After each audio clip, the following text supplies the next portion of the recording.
Vous savez, les jeux télévisés étaient un de mes passe-temps préférés quand j'étais petite, que ce soit Fort Boyard, les Mondes Fantastiques ou même simplement regarder Jeopardy avec ma grand-mère. Tout ça me rappelle de bons souvenirs. Mais que se passerait-il si une version ratée de MrBeast regardait beaucoup trop de films sots et décidait de lancer son propre jeu télévisé à petit budget où les perdants seraient éliminés dans la vraie vie? Bon, ce type n'est pas Jigsaw, donc vous savez déjà que je vais survivre à cet épisode facilement. Mais ces 4 idiots, ouais, ils n'ont aucune chance. Je suis donc là pour vous expliquer les erreurs commises, ce que vous devriez faire et comment battre le jeu sadique de Your Host. On commence avec un gars inconnu nommé Jake qui vit le pire anniversaire de sa vie. Apparemment, il a gagné à une sorte de jeu télévisé et c'est à présent l'heure de la dernière manche. Tout ce qu'il a à faire, c'est tirer sur une ficelle et sélectionner un prix. Mais notre ami tombe accidentellement sur le fusil. Et l'instant d'après, boum! Un petit train chou-chou actionne le levier et splash! Son déjeuner se retrouve étalé sur le mur. Ça en fait donc un de moins et il en reste 4. Passons maintenant aux personnes qui nous intéressent vraiment, ce groupe d'amis Anita, Matthew, James et Melissa qui se retrouvent dans la maison de vacances de James pour fêter l'anniversaire d'Anita. En fait, c'est la maison secondaire de ses parents parce que, vous voyez, papa et maman font pleuvoir les billets. Envoie-en un peu, mon pote, j'ai PayPal. Bref, après avoir fini de faire la fête, James décide qu'il veut jouer à un petit jeu d'action ou vérité. Mais ils sont brusquement interrompus par un grand bruit à la porte de derrière. Il se demande ce que ça peut être quand le bruit se reproduit. Et là, il commence à flipper un peu. Alors, Captain Slibar décide de faire la pire chose possible et il sort à l'extérieur pour aller voir ce que c'est. Ok les amis, déjà je peux vous dire que James ne vivra pas jusqu'à demain. Franchement, ce mec va vraiment sortir en tongs, alors c'est déjà cuit pour lui. Quant à moi, je vais m'en sortir sans problème, parce que contrairement à eux, j'ai un petit truc appelé cerveau qui me permet d'éviter ce genre de situation. Du coup, la première chose que je ferais, c'est de ne pas y aller, tout simplement. Je ne vais pas vous mentir, j'ai vu suffisamment de films d'horreur pour savoir que dès que le plan implique une cabane, une maison au bord d'un lac, ou quoi que ce soit de ce genre, je reste chez moi. Certes, retomber en enfance au bord d'une piscine peut sembler sympa. Pendant un moment. Mais après ça, que reste-t-il à faire là-bas? S'asseoir et attendre que des inconnus débarquent? Non merci, je passe mon tour. Il n'y a rien d'autre que des serpents, des ours et des types armés de machettes dans ces endroits. Donc, si mes amis veulent y aller, pas de problème. Mais moi, je resterai assise sur mon canapé à grignoter. Et je serai là pour les soutenir moralement s'ils m'appellent et ont besoin de parler. Bon, admettons que je sois assez bête pour me retrouver là, pour une raison qui m'échappe. Eh bien, la seule chose que je ne ferais pas, c'est aller vérifier d'où viennent les bruits effrayants, surtout s'ils se répètent. Que quelqu'un d'autre aille jeter un œil s'il le souhaite. Je vais certainement pas empêcher un bouclier de viande de faire son taf. Mais la différence entre James et moi, c'est que moi, j'aime la vie. Donc, même si j'entends des bruits bizarres à l'extérieur, non, je ne le ferai pas. Et par mesure de sécurité, je vais verrouiller toutes les portes et fenêtres et allumer toutes les lumières dehors, juste pour faire savoir à celui qui est là-bas, je te surveille, mon pote. Ils n'ont encore aucune raison d'appeler les flics pour l'instant. Au lieu de ça, je vais envoyer un SMS à un ami et lui dire d'appeler les secours si je cesse tout à coup de répondre. Et si vous n'avez pas d'amis, alors je sais pas, appelez votre foutue grand-mère ou autre. Vous lui manquez probablement de toute façon. Et comme au départ je ne voulais pas être ici, je vais me tenir prête à déguerpir au premier signe de problème. Autrement, je vais juste rester sur le qui-vive avec une batte ou un truc dans le genre jusqu'au petit matin. Et si quelqu'un se pointe, viens goûter à mes poings, mon pote. James se comporte donc comme s'il était du genre dur à cuire, mais il se met à chouiner comme un bébé quand ses potes éteignent la lumière. Il sort vite son téléphone portable, mais quand il se retourne, boum! Mais c'est juste Melissa qui sort des buissons. Elle trouve ça marrant alors qu'il aurait pu facilement lui mettre une raclée, mais il remarque ensuite quelque chose dans l'obscurité. Et quand James s'approche un peu plus, il se rend compte qu'il s'agit d'une vieille caméra sur un trépied. Et étant donné qu'il est stupide, il décide de ramener la caméra à l'intérieur et de la poser au milieu du salon. Mais Anita, ça ne lui plaît pas du tout. En fait, elle est complètement flippée et pense qu'il devrait simplement laisser l'appareil tranquille. Mais James décide qu'il en a marre qu'elle gâche toujours l'ambiance et ils se disputent jusqu'à ce qu'Anita jette la cassette par terre. Et comme si la situation n'était pas déjà assez gênante, James se met tellement en colère qu'il essaie de mettre Anita dehors. Mais il va trop loin en mentionnant sa mère qui est atteinte d'un cancer. Et Anita monte à l'étage pour prendre un peu de distance. Bref, on dirait que son anniversaire commence mal. Mais devinez quoi? Ça va bientôt empirer, parce que ces idiots ne se doutent pas que quelqu'un les observe depuis le début. Matt monte à l'étage pour voir comment va Anita pendant que les autres sont occupés à faire autre chose. Mais pendant qu'ils sont tous distraits, une silhouette sombre ouvre la porte et s'introduit à l'intérieur. Plus tard dans la nuit, après que tout le monde se soit endormi, Matt est encore debout et fait le ménage quand il remarque que la caméra est orientée dans l'autre sens. Mais ce qu'il ne remarque pas, c'est un type louche qui l'observe en silence depuis un coin sombre. Quand il se retourne, le gars a déjà disparu. Mais Matt a le sentiment étrange que quelque chose ne tourne pas rond. Il monte donc à l'étage pour voir comment vont ses amis. Mais voilà qu'Anita ne se réveille pas. Et quand il court voir Melissa, mauvaise nouvelle, elle est également inconsciente. Inquiet, il commence à appeler James, mais c'est alors que le type louche passe enfin à l'action. Et avant même qu'il ne comprenne ce qui lui arrive, le mystérieux individu lui injecte un sédatif dans le cou. Matt se met alors à fuir pour sauver sa vie, mais le type attend simplement patiemment qu'il fasse un gros dodo. Il arrive tout juste dans le jardin que le sédatif fait déjà effet. Et la dernière chose qu'il voit, c'est ce vieil homme qui lui enfonce un sac sur la tête. Ok, bon, je crois que quelqu'un est furieux de ne pas avoir eu un morceau de gâteau. Peut-être que les parents de James sont adeptes de pratiques douteuses, mais si je découvrais une caméra dehors, je pense que je me préparerais à me battre. Pour de vrai. En plus, c'est pas une caméra ordinaire. On dirait un truc qui sort tout droit d'une sitcom des années 90. Donc, oui, je serais méfiante. Et c'est pourquoi la première chose que je ferais serait de regarder la cassette. Normalement, je serais contre parce que ça pourrait être hanté ou pire, possédé. Ou pire encore, une cassette des parents de James en train de le faire. Mais honnêtement, c'est le genre de situation où ma curiosité l'emporterait. Donc, que ce soit pour le meilleur ou pour le pire, je voudrais savoir ce qu'il y a dessus. Et si c'est quelque chose d'effrayant, je vais simplement sauter dans la voiture et me tirer d'ici. C'est aussi simple que ça. En fait, les amis, je peux leur pardonner d'être allés voir d'où venait le bruit. Et je peux même leur pardonner de ne pas avoir pris la fuite aussitôt qu'ils ont trouvé la caméra. Mais ce que je ne peux pas leur pardonner, c'est que ces idiots aient laissé la porte ouverte. Franchement, ils méritent tout ce qui va leur arriver. Je vais le dire sans détour. Si ça avait été moi, croyez-moi, j'aurais mis un panneau et tout verrouillé plus hermétiquement qu'un Chick-fil-A un dimanche. Fermé, personne n'entre ici. Et même s'ils étaient entrés, j'aurais été prête à les accueillir. Vous voyez, notre ami Matt s'est fait surprendre parce qu'il n'a pas réagi assez vite. Mais à la minute où j'aurais vu la caméra orientée différemment, équipée d'une nouvelle cassette et en train d'enregistrer, je me serais mise à bouger comme John Wick. 9 fois sur 10, quand on remarque quelque chose comme ça, c'est une embuscade tendue par le tueur. Je vais donc rester vigilante en permanence. Maintenant, une fois qu'il a été piqué avec l'aiguille, il a probablement pensé qu'il ne pouvait plus faire grand-chose. Mais même après ça, j'ai encore un plan. Écoutez-moi bien, j'ai seulement quelques secondes avant que ça ne me mette KO. Donc, je commence par jeter ce mec dans les escaliers parce que n'oubliez pas que, d'après ce qu'on sait, c'est juste un type ordinaire. Donc, s'il essaie de me capturer vivante, il devra m'affronter jusqu'à ce que je m'endorme. À ce moment-là, j'irai chercher un téléphone et j'appellerai les flics avant de retourner botter les fesses du vieux. Et qui sait, peut-être que j'aurai de la chance et que je le tabasserai avant d'être trop assommé. En tout cas, ça ne coûte rien d'essayer.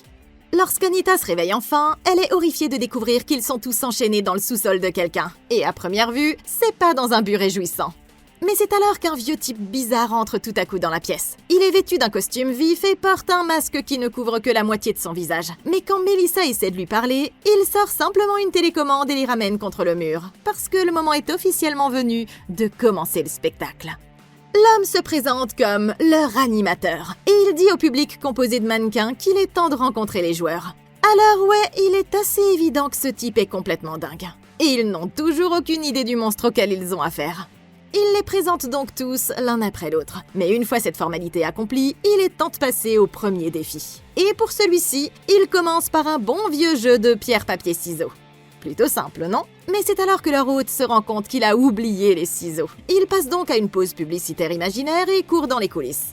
Pendant son absence, les autres commencent à se demander si tout ça est réel ou s'il s'agit simplement d'une blague savamment orchestrée. Mais très vite, l'animateur revient et leur demande de se rassembler pour pouvoir commencer le jeu. Après un rapide tour de chauffe pour s'assurer qu'ils connaissent les règles, il décide qu'Anita jouera en premier. Les règles sont simples. Si elle gagne, elle pourra choisir un prix. Mais alors, sorti de nulle part, notre ami choisit le tir. Et pour être honnête, je ne savais même pas que c'était une option. Bon sang, ce type est vraiment sournois. Mais apparemment, il a triché, ce qui signifie qu'Anita remporte la partie.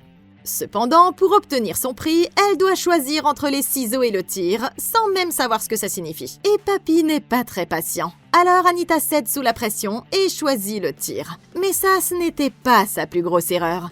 Il leur dit à tous de se rassembler, sort une petite carte et dit à Melissa d'ouvrir grand la bouche. Elle est évidemment inquiète. Et elle a raison de l'être, parce que cette carte cache en fait une lame de rasoir. Et quand elle ouvre enfin la bouche, il lui fait 2 grosses entailles sur le côté de la bouche. Matt choisit la pierre. Le type prend donc une grosse pierre et lui fracasse le crâne. Mais James est encore plus mal loti parce qu'il a choisi les ciseaux. Et lui saisissant la main, l'animateur sort un vieux sécateur rouillé et lui coupe carrément le bout du doigt. Oh waouh mec! La dernière à passer est Anita, qui commence à paniquer quand Papy sort le flingue. Mais alors qu'on croit qu'elle est fichue, il s'avère qu'il s'agissait simplement d'un briquet. Et il appuie ensuite sur le bouton pour la plaquer violemment contre le mur. Et ça fait un premier jeu terminé. Et il en reste 5.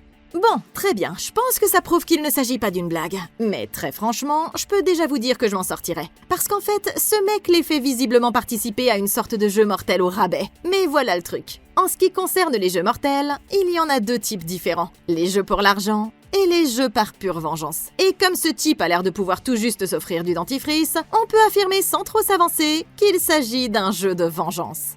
Donc d'emblée, je n'ai absolument rien à craindre, parce que dans la vraie vie, je suis en fait quelqu'un de vraiment sympa. Je n'ai sincèrement rien à me reprocher, donc rien que pour ça, je sais que je ne risque rien. Mais disons que je me retrouve coincée ici avec le reste de ces idiots. Eh bien, je vais être honnête, je vais même pas me stresser, parce que je sais que je vais survivre facilement à cette épreuve.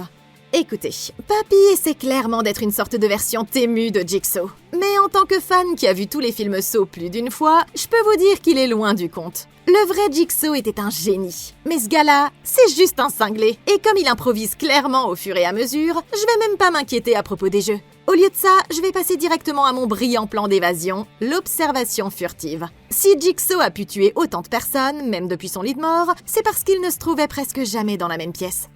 Il jouait une partie d'échecs en 4D. Il avait toujours tout préparé à l'avance. Donc, une fois réveillé, j'aurais été incapable de l'atteindre. Mais ce gars est littéralement juste là. Et je sais pas si vous l'avez remarqué, mais il a genre 70 balais. Il n'a aucune capacité particulière, aucun intellect de génie, rien. C'est juste un mec normal avec la résistance d'une serviette en papier détrempée. Alors, si vous pensez que je vais le laisser s'approcher assez pour me couper un doigt, même pas en rêve. Dès que ce mec essaierait de m'attraper, je le tirerai vers moi et je lui casserai la gueule.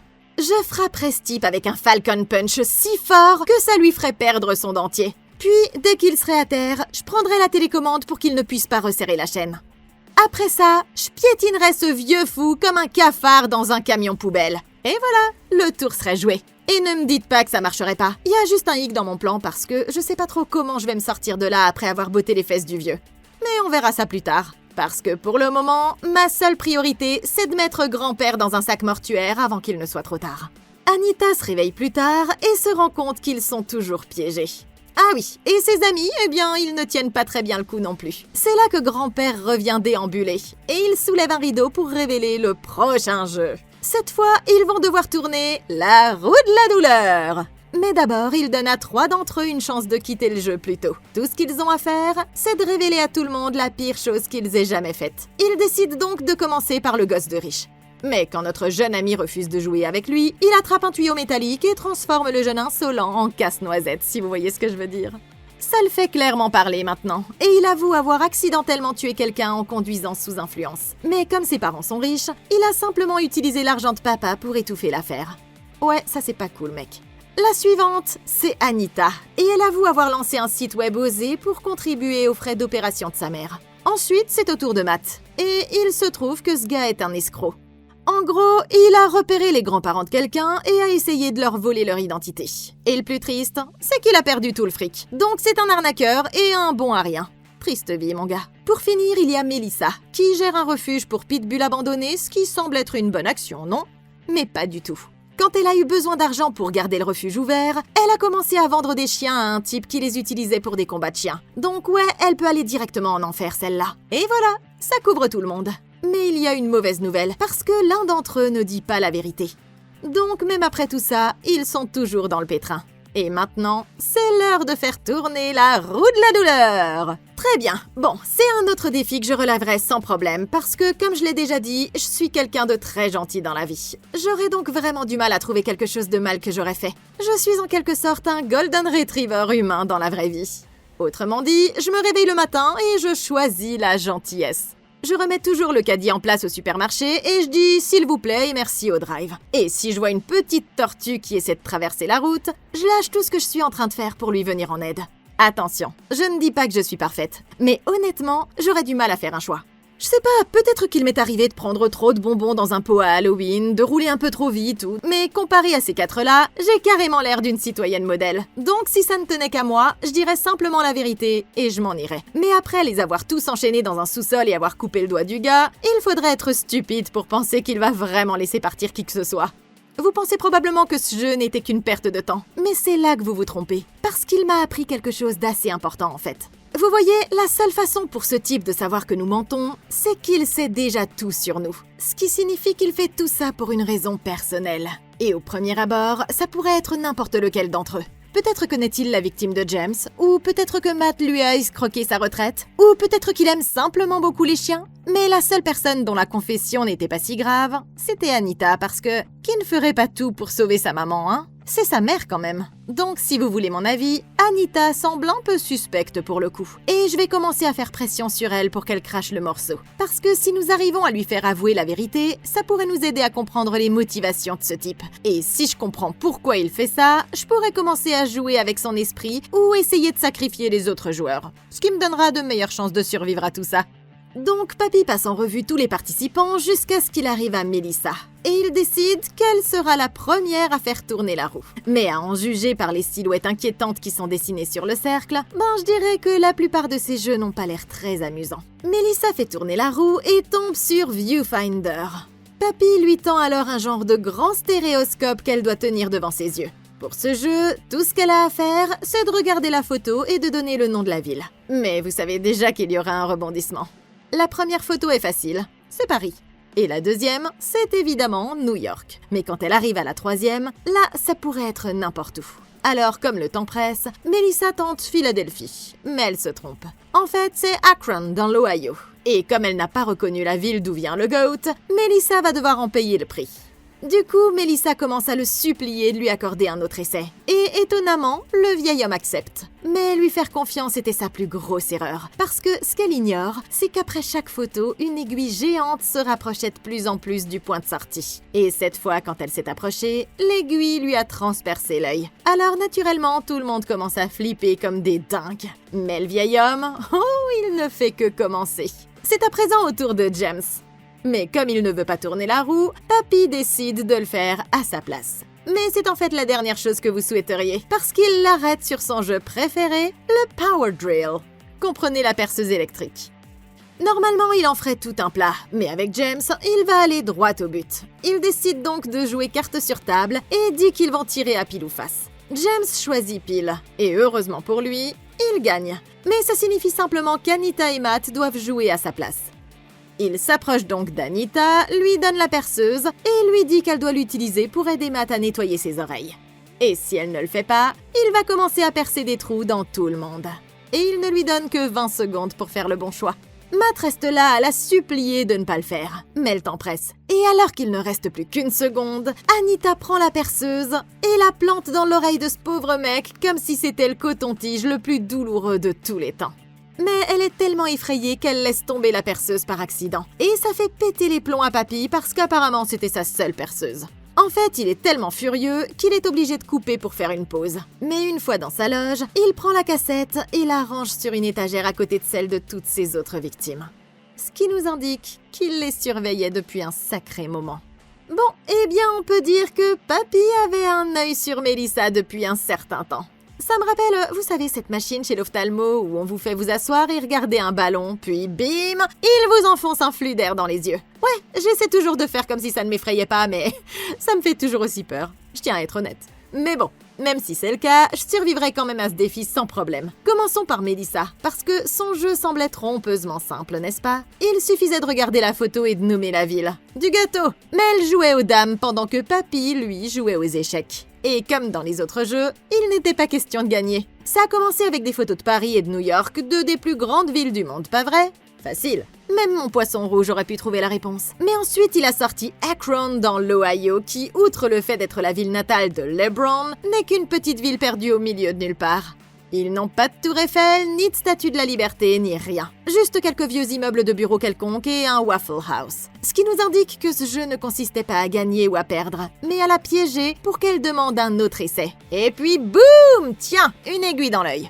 Et je pense que oui, là, on aurait pu penser que Jigsaw avait fabriqué un casque de réalité virtuelle. Donc si vous pensez que je vais mettre ça devant mes yeux, vous vous trompez complètement. Au lieu de ça, dès qu'il me mettra ce viseur dans les mains, je vais simplement m'en servir pour frapper Papy à la tête. C'est aussi simple que ça, il est littéralement juste là. Alors il suffit de lui taper dessus. Frappez-le, mettez-lui une raclée dès qu'il s'approchera. Il suffit de le démolir et le tour sera joué. Et il en va de même pour Anita avec la perceuse. Parce que, contrairement à elle, je vais pas faire un coup pareil à un de mes potes. Mais si le vieux est assez bête pour me mettre la perceuse entre les mains, je vais juste me retourner et percer le crâne du vieux au lieu de celui de mon pote. Bref. Et ce type pas très futé va se faire lobotomiser avant même d'avoir fini de parler. Sérieux, allez. C'est carrément trop facile. Et ensuite, je vais simplement utiliser la perceuse pour me libérer et tada, je serai reparti en moins de 2. Alors, pendant que le vieux est parti, Anita et ses amis commencent à parler du fait qu'ils ont faim. Genre les gars, comment vous pouvez penser à la bouffe dans un moment pareil? Melissa parle même du dîner avec son père plus tard dans la semaine. C'est là que le vieil homme revient, et il dit qu'il est temps de se regrouper pour la suite. Pour le prochain tour, ils vont jouer à un jeu de Wild Cards, une sorte de jeu comme une famille en or. Tout ce qu'ils ont à faire, c'est de choisir une partie du corps qui fait mal, et celui qui obtiendra le score le plus élevé gagnera la partie. Matt est le premier joueur et il choisit la tête, ce qui est un choix assez judicieux. Melissa est la suivante et elle choisit les pieds. Ouais bon, fais comme tu veux. Puis c'est au tour d'Anita qui choisit le ventre. Un autre choix plutôt judicieux. Et le dernier, c'est le gosse de riche qui choisit les muscles. Donc là, soit lui, soit Melissa va se retrouver dans une situation délicate. Mais une fois toutes les réponses données, Papy sort des petites fiches et il commence à annoncer les résultats. La tête était clairement le choix le plus populaire. Il semble donc que Matt soit sauvé. Et pour une raison que j'ignore, les muscles ont également été beaucoup choisis, donc James est sauvé. Mais le troisième meilleur choix est les pieds avant le ventre. Non! Matt se rend compte qu'il doit y avoir une erreur, et c'est à ce moment-là que le vieil homme sort une autre carte de sa poche. Il s'avère que le ventre était finalement un choix populaire, ce qui signifie que c'est en fait Melissa qui a perdu cette manche, et il est temps pour elle maintenant d'en subir les conséquences. C'est alors que Double Face révèle qu'il est l'heureux propriétaire d'une presse hydraulique. Et je pense que nous savons tous ce que ça signifie. Une personne ici va bientôt devenir beaucoup plus petite. Mais ils ne peuvent rien faire d'autre que de regarder la presse glisser lentement jusqu'à ce qu'elle se retrouve juste au-dessus de la tête de Melissa. C'est alors que Papy commence à abaisser un énorme pic métallique directement vers elle. Mais à la dernière seconde, il l'arrête et décide de lui donner une dernière chance. Du coup, si un de ses amis est prêt à prendre sa place, il promet de la laisser partir. Mais nous savons déjà que personne n'acceptera cette offre, même s'il demande à chacun d'entre eux à tour de rôle. Tous répondent avec un non catégorique. Et maintenant qu'ils ont fait leur choix, il appuie sur le bouton et fend le crâne de Melissa en 2 jusqu'à ce qu'elle ressemble à Megamind. Ça fait donc 2 jeux terminés, et il en reste 3. Ok, bon sang. Melissa a demandé à avoir le look de Sid le paresseux et Papy a répondu « N'en dis pas plus, ma chérie ». Vous pensez peut-être qu'elle ne pouvait rien faire dans cette situation, mais en réalité, tout était une question de compétence. Le jeu était complètement truqué pour que les joueurs qui devinaient en premier aient les meilleures chances de choisir quelque chose de populaire. Alors comment diable Melissa a-t-elle pu choisir les pieds alors que le ventre était encore disponible? Non mais sérieusement, c'est complètement débile. À sa place, j'aurais simplement fait un meilleur choix. Vous voyez? Super facile. Mais une fois que la presse hydraulique a commencé à descendre, je vais être honnête, je ne vois pas trop comment elle aurait pu s'en sortir. À part essayer de sauter sur l'animateur avant qu'il ne la tire à nouveau contre le mur, il n'y avait rien d'autre à faire que prier pour une coupure de courant soudaine ou se préparer à rencontrer le créateur. Mais ajouter la possibilité pour quelqu'un d'échanger sa place avec elle à la toute fin, ça c'était tout simplement diabolique. Je vais certainement pas me laisser torturer pour sauver une tueuse de chiens. Et même si je suis quelqu'un de gentil, je ne m'attendrai pas à ce que qui que ce soit le fasse pour moi non plus. Donc de manière réaliste, son seul espoir à ce moment-là aurait été que le véritable responsable de ce foutoir prenne enfin ses responsabilités. Malheureusement, nous savons que ça n'arrivera pas, alors je crois qu'elle était condamnée tout simplement. Mais si c'était moi, j'aurais au moins tiré sur la chaîne pour ne pas me faire écrabouiller sans même essayer. Mais bon, c'est dommage et c'est triste. Alors bonne chance au prochain tour! Bon, avant le prochain jeu, Papy prend la cassette et retourne en coulisses pour en chercher une autre. Il revient avec un vieux téléviseur pourri et met une autre cassette sans dire un mot. Et il voit qu'il s'agit d'une femme terrifiée attachée à une chaise. Mais le plus étrange, c'est qu'Anita la connaît. C'est alors qu'il enlève enfin son masque et il montre à Anita son visage couvert de cicatrices. Et vous savez ce qui est dingue? C'est qu'elle reconnaît immédiatement ce type. Vous vous demandez probablement qui est ce gars, mais détendez-vous, nous y viendrons. Pour l'instant, il se relève et retourne vers la télévision. Et ils le regardent tous commencer à couper la tête de la femme avec une tronçonneuse.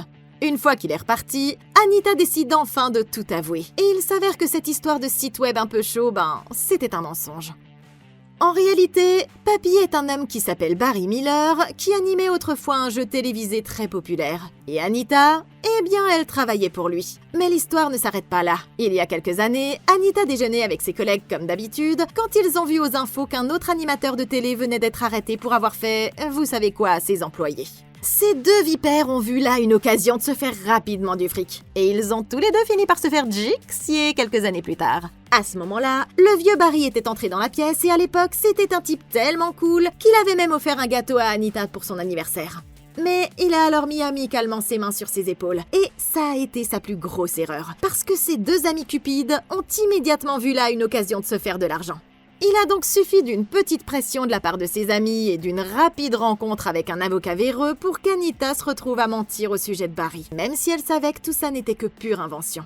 Mais elle avait besoin d'argent pour payer l'opération de sa mère, alors elle a accepté le marché et a ruiné la vie de Barry pour toujours. Dans le donjon de la mort, Barry entre avec un sac mystérieux dans les bras. Et quoi qu'il contienne, James ne veut pas le découvrir. Il commence donc à essayer de s'en sortir en prétendant qu'il peut utiliser l'argent de son père pour arranger la vie du type. Mais Barry sait qu'il raconte n'importe quoi. Ouais, mauvaise nouvelle mon gars, il ne va pas marcher. Au lieu de ça, il sort la tête de l'avocat et ordonne à Anita de manger sa putain de langue. C'est absolument dégoûtant, tout putréfié et nauséabond. Bleh. Mais le vieux ne plaisante pas. Alors Anita se lance dans l'épreuve digne de Fear Factor et commence à donner à l'avocat le French kiss le plus dégoûtant que j'ai jamais vu.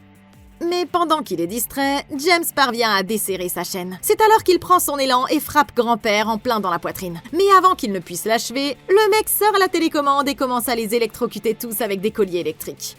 Parce que oui, il peut faire ça aussi.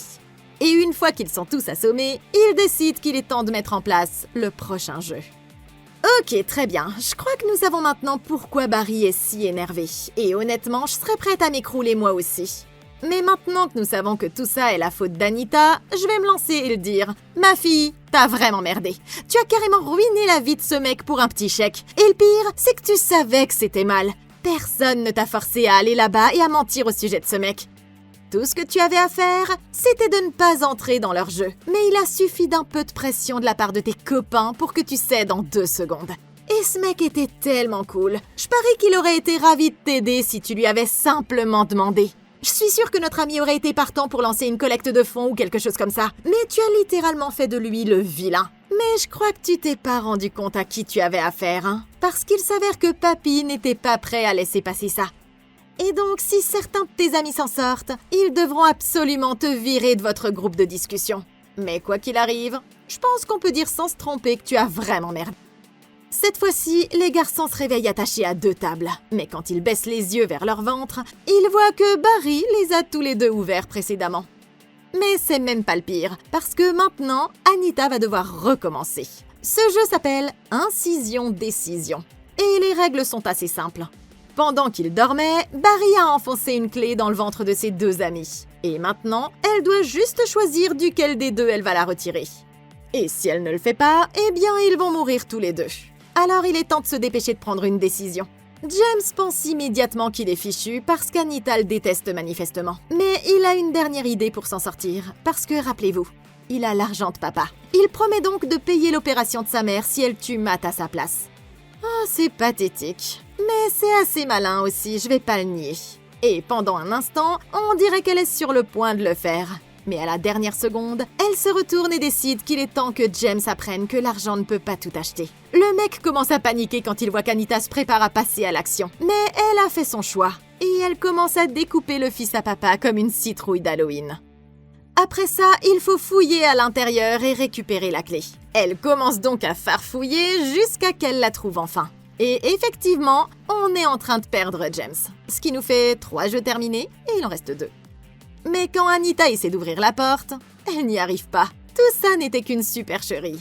Apparemment, le mec n'allait pas rendre les choses aussi faciles. Et juste comme ça, le vieil homme annonce qu'il est temps de passer au jeu suivant. Quoi, maintenant ? Cette fois, le jeu s'intitule « Le dernier debout gagne ». Un simple jeu de combat à mort. Barry déverrouille les menottes de Matt pour qu'il puisse se lever et Matt se précipite vers le couteau dentelé. Il commence à raconter que seul l'un d'entre eux pourra sortir vivant d'ici. Mais il change tout à coup de ton et se met à dire à Anita qu'il l'aime. Il se penche même vers elle pour lui donner un petit...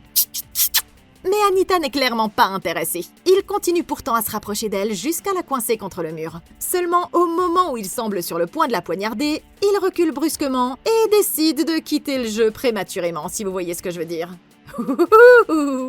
Ça fait donc 4 éliminés et il n'en reste plus qu'une. Barry prend alors le micro et félicite Anita d'avoir remporté le jeu. Mais il n'en a pas encore fini avec elle. Tout à coup, il commence à remplir la pièce d'un gaz qui l'endort lentement.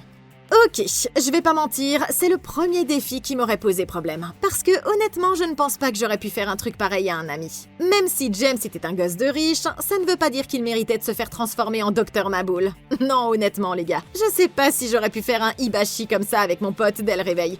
Et si en plus ça avait été sur un de mes amis, alors hors de question. On est venus ici ensemble et on repartira ensemble. Donc j'aurais juste retenu ma respiration avant que la pièce ne se remplisse de gaz.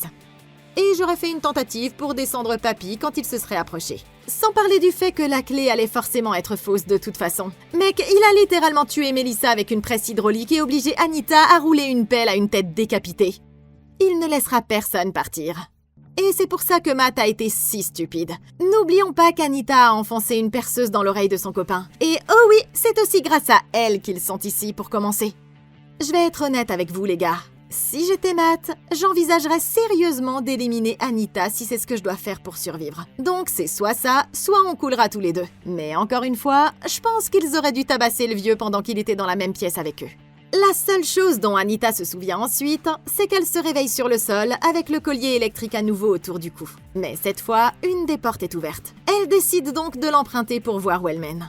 Elle se retrouve d'abord dans la loge de Barry où elle s'empare d'une lame de rasoir et la glisse dans sa ceinture. Elle trouve même un lavabo où elle peut se débarbouiller. Et honnêtement, il était temps, parce que la fille commençait à ressembler à Ronald McDonald en mode vampire. Après s'être nettoyée, elle continue jusqu'à une pièce au bout du couloir où elle trouve Barry qui l'attend avec 3 cadeaux alignés sur la table. Tout ce qu'elle a à faire, c'est de tirer une ficelle et de choisir son prix. Mais à ce stade, Anita sait qu'elle ne doit pas lui faire confiance. Elle est quasiment sûre qu'il ne la laissera pas partir quoi qu'elle fasse. Mais elle a une dernière idée à essayer. Elle propose donc de dire à tout le monde qu'elle a menti. Ben oui, parce qu'elle est la seule personne qui peut encore prouver qu'il était innocent. Oui, mais Barry, il n'est pas d'accord. Il sait qu'il ne pourra jamais retrouver sa vie d'avant. Et Anita l'a quand même trahi alors qu'elle savait que c'était mal. Alors dire désolé ne suffira pas. Et le meilleur qu'il puisse faire, c'est de promettre de laisser sa mère en vie si elle choisit une boîte. N'ayant pas d'autre choix, Anita attrape une ficelle et choisit la boîte du milieu. Mais quand elle s'ouvre, elle est surprise de voir qu'il ne s'agit que d'un gâteau d'anniversaire inoffensif. Ou du moins c'est ce qu'elle pense.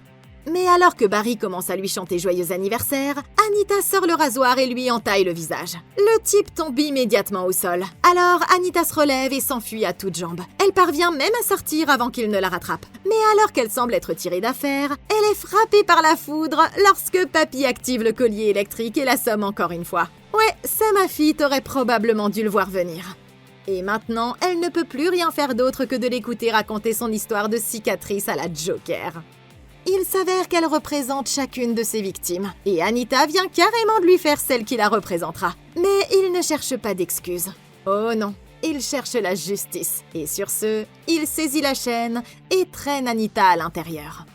Ok les gars, eh bien, je crois qu'on vient d'en avoir la preuve. Anita est vraiment la personne la plus stupide qui ait jamais existé dans l'histoire. Vraiment. Honnêtement, je crois que même mon aspirateur robot aurait pu trouver un meilleur plan d'évasion que celui-là. Et le pire, c'est que ça avait plutôt bien commencé. Prendre la lame de rasoir était en fait une bonne idée. Et elle avait même choisi le moment idéal pour l'utiliser. Mais ensuite, comment as-tu pu oublier le fichu collier électrique autour de ton cou ? Elle aurait pu s'en sortir si facilement si elle avait utilisé ne serait-ce que 2% de son cerveau. Si ça avait été moi, j'aurais évidemment détruit la télécommande avant d'essayer de m'enfuir. C'est évident, non ? Le mec était littéralement allongé là, incapable de m'empêcher de lui mettre une raclée. C'est donc exactement ce que j'aurais fait. Après tout ce que ce type a fait, je vais pas pinailler. Je vais m'assurer qu'il n'ait absolument aucune chance de se relever et de m'assommer à nouveau. Je peux vous le garantir. Donc là, j'aurais simplement tabassé Papy dès qu'il aurait touché le sol et je me serais tirée ensuite. Mais visiblement, Anita ne va plus aller nulle part maintenant. On retourne à la fête d'anniversaire d'Anita. Mais cette fois-ci, elle est attachée à une chaise et ne peut pas s'échapper. Et Barry lui dit qu'il est temps d'enfoncer son petit minois dans le gâteau. Anita commence à paniquer, persuadée qu'il y a un couteau ou un truc dans le genre caché à l'intérieur. Mais Barry finit par l'emporter et lui enfonce tout le visage dans le gâteau. Et là, Anita est très surprise quand rien ne se passe. Du moins au début. Barry lui dit qu'elle est libre de partir maintenant. Mais il s'avère que ce gâteau n'a pas été préparé avec amour. Il a été préparé avec des poignées de haine. Et quand elle commence à se laver le visage, toute sa peau part avec. Ensuite, elle perd la vue. Et Barry reste là à la regarder tituber hors de la pièce en hurlant de douleur. Elle finit par atteindre le couloir avant de succomber à ses blessures. Et Barry reste assis là à se balancer d'avant en arrière maintenant qu'il a enfin pris sa revanche. Ça fait donc 5 victimes et il n'y a plus personne à éliminer. Mais Barry n'en a pas encore fini parce qu'un peu plus tard, la vidéo passe à Colin Piper. Vous savez, l'animateur de talk-show qui faisait vous savez quoi à ses employés. Eh bien, on dirait que le vieux Barry l'a finalement chopé. Et après lui avoir fait admettre ce qu'il a fait, il prend une masse et lui explose la tête comme une pastèque. Donc au final, ça fait 6 victimes et aucun survivant. Et je suppose que Barry a finalement obtenu la justice qu'il recherchait. Mais s'il y a une leçon que nous pouvons tous tirer de ce bordel, c'est qu'il ne faut jamais mentir à un type qui pourrait s'avérer être un jigsaw à prix réduit. C'était plutôt cool, les amis, vraiment. Your Host 2025. J'ai adoré. J'aime les films Saw, j'aime tous les jeux mortels. Beaucoup de décisions stupides ont été prises dans ce film. Et le méchant, ouais, Papy se serait fait mettre KO en 2 secondes s'il s'était approché de moi. Dites-moi dans les commentaires ci-dessous si vous auriez agi différemment. Merci beaucoup d'avoir regardé. Laissez un like, abonnez-vous et consultez la playlist de Comment Battre pour d'autres vidéos comme celle-ci. Je m'appelle Sophie, on se retrouve dans la prochaine vidéo et d'ici là, passez une excellente journée!